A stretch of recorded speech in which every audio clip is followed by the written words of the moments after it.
Yes guys, welcome back to another video. In this video I'm going to go over how you can increase your closing rate in no time, because a lot of people come to me and they tell me they're getting these booked calls, they're booking the calls, but they don't know how to close them, and these three things are going to help you to do exactly that. Make sure you stay to the end, because the last one is going to be crazy. It's going to be a complete mindset shift, and it's going to change exactly how you do your sales calls.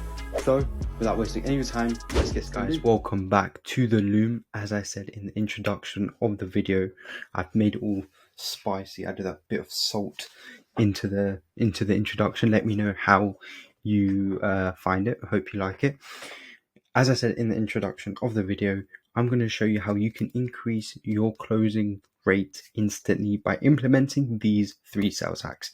It's really simple, and without wasting any time, let's get straight into it. So the first one happens before the prospect hops on a sales call, and that is objection handling through the content. A lot of people and coaches out there, they post content just for the sake of it. There's no purpose behind the content they're actually producing. Now, in your strategy, when you're producing your reels or your long form content, whatever it may be, or your stories, you need to be addressing some of the objections that may happen on the sales calls, whether it be beliefs, whether it be maybe financials, or sometimes you can't help, but you can tackle it in a way if you're smart about it. Or even if it's going to work. So having case studies literally decimates that objection before it even arises. Because let's say you have like 3 different reels where you're showcasing different proofs, and you have that plastered all over, and you've pinned it, and you have highlights of testimonials. They're not going to ask you, oh, have you done this before? Or can I see some case studies? They may say, can I see some case studies? But you can just literally copy and paste your highlight link, send it to them over Zoom or over email, and they'll see like 50 different people getting amazing results through what your service. So handling the objections through your content is so important, and this happens before you've even hopped on the sales calls, before they've even hopped on the sales calls. And it's so important because the selling starts as soon as they come onto your profile. As soon as they see your ad or they come across you organically, that's when the selling starts. If you don't sell it through your content, then there's no point. You're finished. You're finished, as Muhammad Hijab says, you're finished. But there's no point, because your content needs to sell.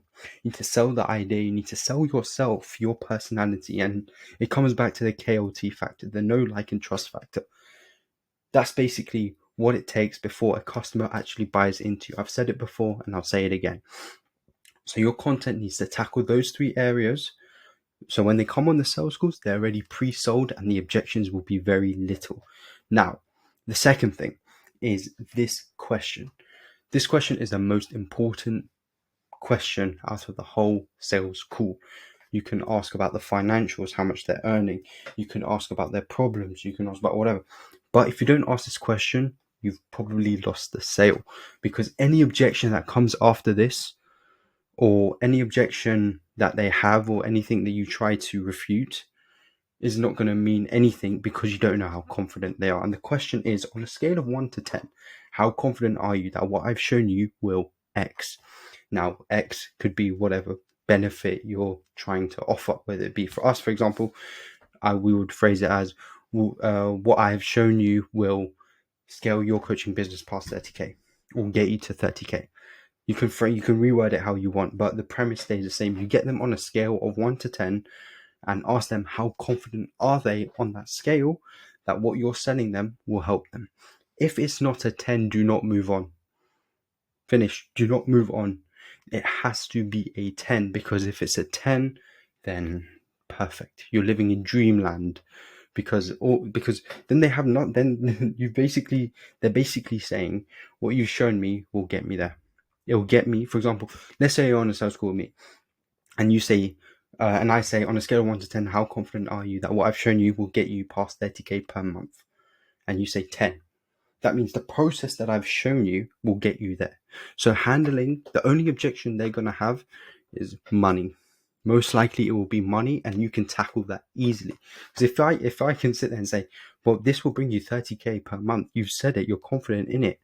And then you can tackle the mindset and the beliefs and talk about taking action, being fearless, taking risks, and so on and so forth. But that's besides the point. This has to be at a 10. If it's not a 10, what do? You ask, why? Why is it not a 10? And then they'll tell you why it's not a 10. Maybe I have to see it. Maybe I have to try it. No. All of that. And what do you say to that?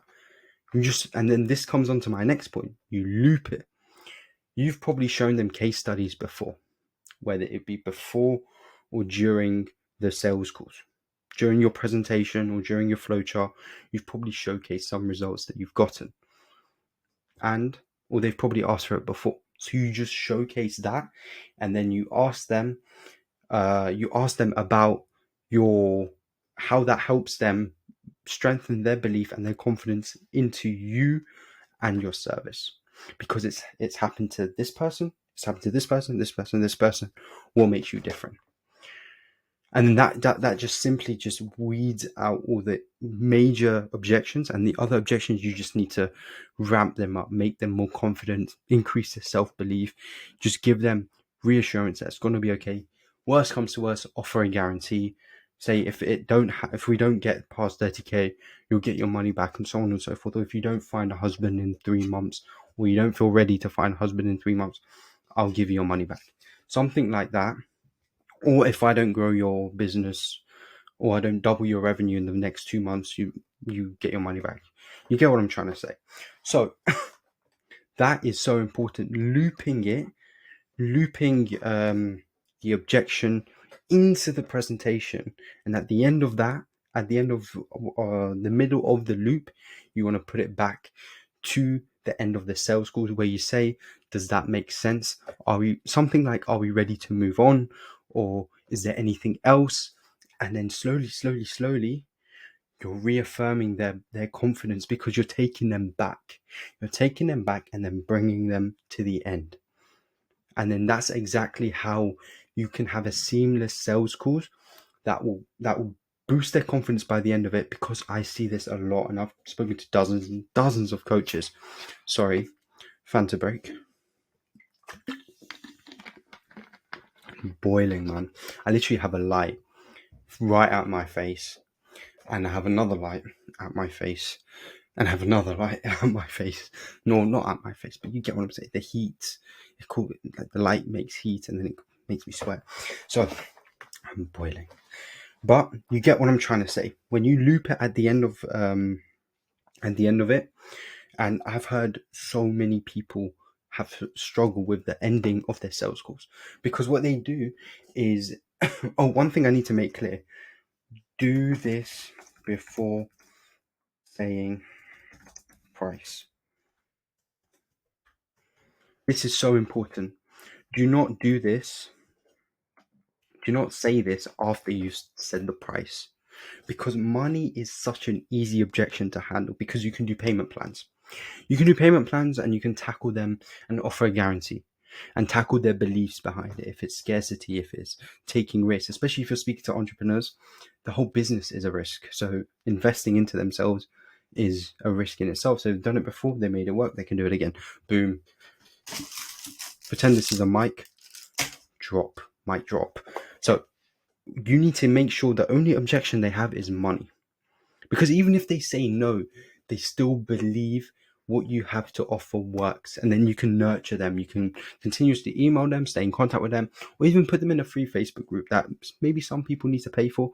But yeah, you give them a little special gift, and you put them in a group, and you continuously nurture them. So these 3 things are going to help you and impact you so much. I know I said a lot, but if you were to dumb it down, take a screenshot of this, take notes of this, because if you don't, you're a loser. I'm joking. You're not a loser. You're a winner, because you're watching this video. Sorry, my cat just walked in and scared the shit out of me. But if you were to take, you're not a loser. Sorry, I got lost track. My train of thought got lost. There we go. So if you were to take anything, you're not a loser, by the way. You're a winner because you're watching this video. Take these 3 points down. It's so important. The question, coming up with a strategy that handles some objections through your content. So before they even hop on a call, they boom. Oh yeah, and another way is by having. See, look, if you stay to the end of this video, you're a G. Why? Because you get exclusivity. This point here is important. Calendly questions. Boom. Boom. If you're here to the end, you're a legend. I want you to comment P. No, G. Comment G. If you made it to the end, comment G. Because you're a legend if you stay to the end. Because Calendly questions can help you so much on your sales call. And it tackles so many objections because you can ask specific questions. And boom, I can't believe I forgot about it, but it's good I did because the people at the end, legends, G's, I should say, G's, they get this special point. Putting down questions in your Calendly link, in your calendar, you will then understand a lot more because then you can ask what's your biggest obstacle, what's holding you back, what's stopping you, and so on and so forth. And you can tailor your strategy around that. So that's pretty much it for this video. I hope you found it valuable. I know I said a lot, but it is what it is. I hope I've tried to make it bullet points. So even if you watch it in the halfway, when you're at the halfway, you can just take a look at this, take some notes, and then just take it how you will. Hope you found it valuable. I'll see you in the next video. Take care. Don't forget to like, comment, and subscribe. And peace. Let me turn this off.